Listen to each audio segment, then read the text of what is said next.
Sababu tushamaliza mechi za Jumamosi, ni vizuri pia nikupe table ya EPL uweze kucheki nani ambaye ako vizuri zaidi, nani ambaye anazidi kutamba.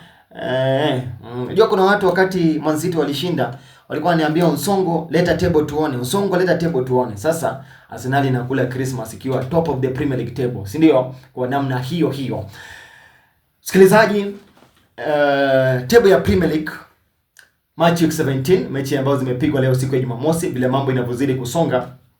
Arsenal wanaongoza wakiwa na pointi 39. So Arsenal top of the Premier League table 39 points. Timu ya Manchester City number 2 wameshinda leo dhidi ya West Ham, wako na 37 points, 2 points behind Arsenal. Alafu Aston Villa number 3 wako na 33 points, wako na game yao kesho dhidi ya Man U.